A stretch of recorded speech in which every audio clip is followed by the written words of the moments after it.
India మరియు పాకిస్తాన్లో 2025లో భారీ ఎండలు అయితే వచ్చాయి. లిటరలీ ఆ ఉష్ణోగ్రతలు చూస్తే దాదాపు 49 డిగ్రీ సెల్సియస్కి అయితే చేరిపోయాయి. హీట్ వేవ్స్ అంటే వడదెబ్బలు ఆర్ వడగాలులు అని పిలువబడే అవి కూడా చాలా ఎక్కువగా తీవ్రంగా వీస్తూ ఉన్నాయి. వీటి వల్ల అయితే ప్రజలు తీవ్రంగా ఇబ్బంది పడుతూ ఉన్నారు. మెయిన్లీ విద్యా వ్యవస్థ మరియు ఆరోగ్య రంగం దెబ్బతినేశాయి. ఇక మనం ఈ వీడియోలో ఈ వేడి ప్రజలు ఎదుర్కొంటున్న సమస్యలు మరియు రక్షణకు తీసుకోవాల్సిన చర్యల గురించి తెలుసుకుందాం. అలానే కొన్ని వర్గాలైతే ఈ వేడి ఇంతగా రావడానికి మన ఇండియా వర్సెస్ పాకిస్తాన్ ఎప్పుడైతే వార్ జరిగిందో ఆ వార్లో మన ఇండియా పాకిస్తాన్ న్యూక్లియర్ హెడ్ దగ్గర ఏదో కొంచెం బ్లాస్ట్ జరిగింది, దానివల్ల కూడా హీట్ వేవ్స్ ఎక్కువగా వస్తున్నాయి అని కూడా ఒక థియరీ అయితే నడుస్తూ ఉంది ఇంటర్నెట్లో. అసలు ఇంత ఎండ రావడానికి, ఇంత వేడి పుట్టగా రావడానికి అసలు మెయిన్ రీజన్ ఏమిటి, అలానే ముందు ఇలానే ఉండేవా రీసెంట్గా పెరిగావా, ఇటువంటి వింత స్టాట్స్తో కూడా ఈ వీడియోలో పూర్తిగా తెలుసుకుందాం. ఇక లేట్ చేయకుండా let's get in to the video. ముందుగా మనం హీట్ వేవ్స్ అంటే ఏందో తెలుసుకుందాం. హీట్ వేవ్స్ అంటే ఒక్కసారిగా టెంపరేచర్స్ అనేవి ఎక్కువగా రైజ్ అవుతూ ఉంటాయి. అలానే మనం హ్యూమిడిటీ అంటే కొంచెం ఉక్కపోతలా ఫీల్ అవుతూ ఉంటాం. దీనినే హీట్ వేవ్స్ యొక్క సిమ్టమ్స్ అని చెప్పుకోవచ్చు. వీటి యొక్క లక్షణాలు చూసుకున్నట్లయితే సాధారణ వేడి కన్నా ఎక్కువ వేడి ఉంటుంది ఈ హీట్ వేవ్స్ వచ్చినప్పుడు. అలానే పట్టణాలు గ్రామాలలో కంటే సిటీలలో ఎక్కువ వేడి అనేది జనరేట్ అవుతుంది. అలానే దీనివల్ల బాడీ అనేది డిహైడ్రేట్ అయిపోతుంది, తలనొప్పి ఉంటుంది. అలానే హీట్ స్ట్రోక్ అంటే వడదెబ్బలు కూడా తగిలే అవకాశాలు చాలా ఎక్కువగా ఉంటాయి హ్యూమన్స్కి.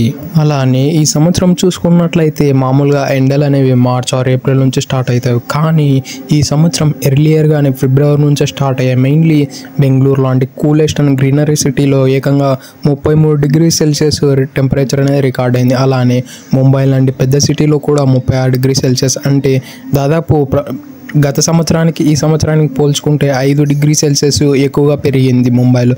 అలానే కేరళ విషయానికి వచ్చే 38 degree Celsius, one of the greenest city, greenest state అని చెప్పుకోవచ్చు కేరళ. అక్కడ నుంచి ఏకంగా ఫిబ్రవరిలోనే 38 డిగ్రీ సెల్సియస్ అంటే నాట్ అన్ ఈజీ జాబ్. అలానే లాస్ట్ ఇయర్ ఈ ఇయర్ పోల్చుకున్నట్లయితే దాదాపు 2 నుంచి 3 డిగ్రీ సెల్సియస్ పెరిగినట్లు ఇప్పటివరకు వచ్చిన రికార్డుల ప్రకారం అయితే చెబుతున్నాయి. ఇక మన ఇండియాలో ఈ సంవత్సరం రికార్డ్ అయిన హైయెస్ట్ టెంపరేచర్ ఏ ఏరియాలో రికార్డ్ అయింది, అలానే గత సంవత్సరానికి ఈ సంవత్సరానికి ఎన్ని డిగ్రీ సెల్సియస్ పెరిగిందో కూడా ఈ వీడియోలో ఇప్పుడు మనము తెలుసుకుందాం.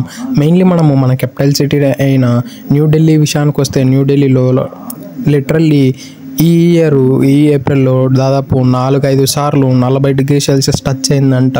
అందులో లాస్ట్ ఇయర్కి ఈ ఇయర్కి పోల్చుకుంటే ఏకంగా 5 డిగ్రీ సెల్సియస్ గ్రాడ్యువల్లీ ఇంక్రీజ్ అయిందట.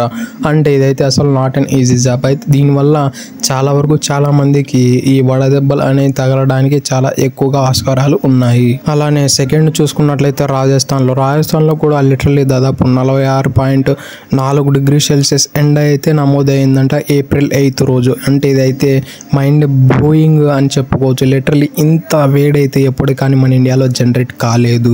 ఇక లాస్ట్ అయితే జైపూర్ విషయానికి వస్తే జైపూర్లో కూడా దాదాపు 40 డిగ్రీ సెల్సియస్ కంటిన్యూస్గా 5 సార్లు ఫేస్ చేసిందంట.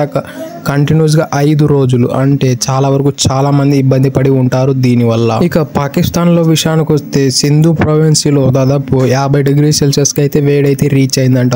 లాస్ట్ ఇయర్కు ఈ ఇయర్కు పోల్చుకున్నట్లయితే లిటరలీ 8.5 డిగ్రీ సెల్సియస్ అయితే ఇంక్రీజ్ అయిందని వచ్చిన రికార్డులు అయితే చెబుతున్నాయి. అలానే బలోచిస్తాన్లో కూడా దాదాపు 48 డిగ్రీలు అయితే రికార్డ్ అయింది మే 1న. ఇదైతే లిటరల్లీ చాలా హైయెస్ట్ రికార్డ్ అని చెప్పుకోవచ్చు. మెయిన్లీ వాళ్ళైతే పాకిస్తాన్ వాళ్ళు ఆ బ్లాక్ డ్రెస్సెస్ వేసుకొని ఉంటారు కాబట్టి వాళ్ళైతే ఆ హీట్ అనేది ఎక్కువ అబ్జర్వ్ చేసుకుని చాలా ఎక్కువ సఫర్ అయ్యి ఉండవచ్చు అని నేను అనుకుంటున్నా. అది ఫ్యాక్ట్ కూడా. ఇక క్లైమేట్ చేంజెస్ విషయానికి వస్తే ఇప్పటివరకు వచ్చిన రిపోర్ట్ల ప్రకారం అయితే ఇప్పటివరకు వచ్చిన స్టడీస్ ప్రకారం అయితే హీట్ వేవ్స్ అయితే లాస్ట్ ఇయర్కు ఈ ఇయర్కు దాదాపు 4 డిగ్రీ సెల్సియస్ అయితే ఇంక్రీజ్ అయిందంట. అంటే చాలా ఎక్కువ అని చెప్పుకోవచ్చు. ఇంత షార్ట్ టర్మ్లో ఏకంగా 4 డిగ్రీ సెల్సియస్ ఎక్కువైందంటే చాలా ఎక్కువే అని చెప్పుకోవచ్చు. దీనివల్లనే చాలా వరకు హీట్ అనేది ఎక్కువ ప్రొడ్యూస్ అవుతుంది ఇండియా మరియు పాకిస్తాన్లో. మెయిన్లీ ఇంత హీట్ని రెడ్యూస్ చేయాలంటే మనమైతే గ్రీన్ హౌసెస్ని ఎక్కువగా ఇంప్రూవ్ చేయాలి. మెయిన్లీ చెట్లు అనేవి ఎక్కువగా పెంచాలి. ఈ చెట్లు అనేది ఏం చేస్తుందంటే ఆ హీట్ని మొత్తం అబ్జర్వ్ చేసుకునే అబిలిటీ అయితే చెట్లలో ఉంది. ఇంకో వర్గం వాళ్ళు ఏమంటున్నారంటే ఈ హీట్ వేవ్స్ రావడానికి కారణం ఏమంటున్నారంటే మన ఇండియా వర్సెస్ ఇండియా వారు జరిగినప్పుడు మన ఇండియన్స్ అయితే పాకిస్తాన్ యొక్క న్యూక్లియర్ హెడ్స్ పైన అటాక్ చేశారు. అందులో అక్కడ నుంచి ఆ హీట్ వేవ్స్ అనేవి ఇండియా వైపు తరలి వచ్చాయని ఒక వర్గం వాళ్ళు అంటున్నారు. అందుకే అమెరికా నుంచి B350 అనే ఒక ఎయిర్ క్రాఫ్ట్ కూడా ల్యాండ్ అయిందంట. ఈ ఎయిర్ క్రాఫ్ట్ ఎప్పుడైతే ల్యాండ్ అవుతుందంటే ఎక్కడైతే న్యూక్లియర్ హెడ్స్ డ్యామేజ్ అయ్యాయి ఆర్ అక్కడ నుంచి ఏమైనా థ్రెట్ ఉందో ఉన్నప్పుడు ఈ B350 అనే ఎయిర్ క్రాఫ్ట్ అయితే ల్యాండ్ అవుతూ ఉంటుంది. అలానే ఈ న్యూక్లియర్ వెపన్స్ వల్ల ఎందుకంత వైబ్రేషన్ వస్తుందా బ్రో, అంతగా ఎఫెక్ట్ ఉంటుందా, లిటరల్లీ 4-5 degrees Celsius వేరియేషన్ ఉంటుందా అంటే ఎస్, లిటరల్లీ ఉంటుంది 4-5 degrees Celsius వేరియేషన్ అనేది. మనము 19th centuries మన అమెరికా అనేది హిరోషిమా నాగసాకి పైన అణుబాంబు అయితే లాంచ్ చేసింది. ఇక్కడైతే లిటరల్లీ వాళ్ళు స్టిల్ ఇప్పటి వరకు కూడా వాళ్ళు అంత ప్రాపర్గా సెటిల్ డౌన్ కాలేదు. అక్కడ ఇప్పటివరకు కూడా అంత ప్రాపర్గా చెట్లు అనేది మొలవడం లేదు. అంత రేడియేషన్, అంత హీట్ అనేది ప్రొడ్యూస్ అవుతుంది ఒక్క న్యూక్లియర్ వెపన్ వల్ల. కాబట్టి nuclear weapons are very dangerous. అందుకే అమెరికా వెంటనే వచ్చి అమెరికా అయితే సీజ్ఫైర్ చేసినట్లు చెప్పుకుంటుంది, కానీ అదంతా ఫేక్. లిటరల్లీ దీని వరకు అయితే చాలా పెద్ద స్టోరీనే ఉంది. ఈ హీట్ ఇంక్రీజ్ కావడం వల్ల మెయిన్లీ మన ఇండియాలో హెల్త్ సిచ్యువేషన్స్ చూసుకున్నట్లయితే రాజస్థాన్లో ఏకంగా 170 హీట్ స్ట్రోక్స్ అనేవి నమోదయ్యాయంట ఈ మేలో. అలానే దీనివల్ల జరిగిన ఇబ్బంది చూసినట్లయితే పవర్ షార్టేజెస్ జరిగాయి, అలానే వాటర్ షార్టేజెస్ జరిగినాయి, అలానే అగ్రికల్చర్ కూడా చాలా వరకు ఈల్డ్ క్రాప్ అయితే జరగలేదు.